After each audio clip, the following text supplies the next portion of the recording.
Kalau Nabi Muhammad SAW tidak pernah lakukan maulid, kenapa Anda lakukan? Apa maunya gitu loh.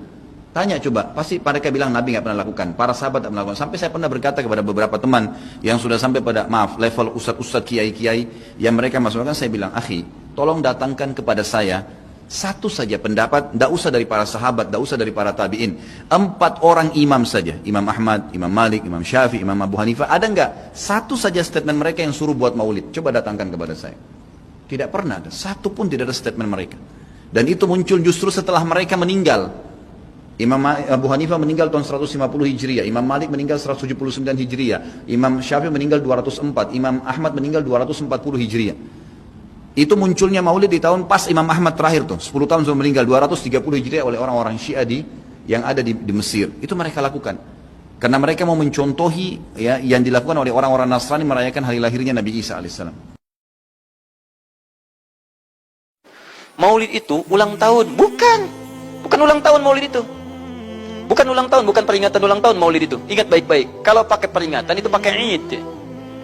Idul Milad, ya, hari kelahiran, peringatan hari kelahiran, ulang tahun. Tapi kalau cuma maulid itu waktu kelahirannya. Apa hukumnya hari kelahiran? Hari kelahiran gak ada hukumnya. Yang melekat hukum itu bagaimana menyikapi hari kelahiran itu. Itu poinnya. Paham ya? Ketika ada perbuatan melekat kepadanya, maka di situ ada hukum. Maulud itu bayinya berarti nabinya. Apa hukum maulud? Apa hukumnya Nabi? Nabi yang lahir gak ada hukumnya. Jadi kalau Anda menolak maulud dengan pengertian seperti ini, maka Anda keluar dari Islam. Kalau dalam hukum seperti ini, saya menentang maulid Nabi, berarti Anda menentang kelahiran Nabi SAW. Saya menentang maulud Nabi, berarti Anda berhadapan dengan Nabi, Anda musuh Nabi. Jadi kalau Anda dimaksudkan dengan kata maulud dan maulid, Anda tidak bisa menentangnya, bisa menerima. Saya menerima. Kenapa? Karena dalam pengertian bahasa, maulid itu artinya waktu kelahiran. Maulud artinya nabinya. Bagaimana menyikapi maulid dan maulud itu? Saya tahu nabinya dilahirkan, nabinya sudah ada. Jelas ya? Maka kemudian saya pun tahu waktu kelahirannya. Bagaimana kemudian menyikapi itu semua? Maka Masya Allah, Quran surah ke-11 tadi, 10 tadi, Yunus, ayat 57 sampai 58. Kalau sampai kemudian ke 58-nya, falyafrahu. Gembira antum. Gembira, bahagia, silahkan. Maksud tidak gembira? Nabi Isa gembira, kita tidak gembira. Ya? Nabi Ibrahim gembira, kita tidak gembira. Nabi yang tidak melihatnya gembira. Masa kita yang mendapatkan bagian Nabi tidak gembira? Jelas ya? Nabi yang mengharapkan hadir saat kedatangannya gembira. Kita yang mendapatkan kedatangan beliau walaupun tak mampu melihatnya, dan kita menjadi umatnya, masih tidak gembira? Umat dulu bukan bagian umat Nabi Muhammad, karena Nabi Muhammad tidak hadir di zamannya. Gembira dengan berita kedatangan Nabi Muhammad, padahal nabinya belum datang. Masa kita yang jadi umatnya, yang nabinya telah kemudian kita dapati walaupun tidak melihatnya, masa kita tidak ikutan gembira?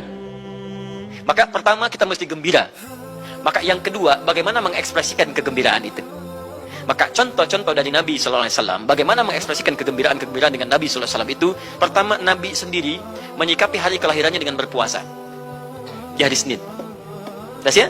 Ini bagi Nabi sendiri pribadinya. Nanti jadi hukum untuk kita. Nah, sekarang bagaimana para sahabat menyikapi kelahiran Nabi SAW, kedatangan Nabi SAW, dan menyikapi keberadaan Nabi SAW. Bukan cuma lahirnya, tapi setiap kedatangannya. Nabi datang dari Madinah, dari Mekah ke Madinah disambut oleh para sahabat yang ada di sana. Nabi datang dengan perang Tabuk, dari perang Tabuk disambut oleh para sahabat di sana. Tala al-badru alaina min thaniyatil wada'i, wajib syukru alaina madahalillahi da'i.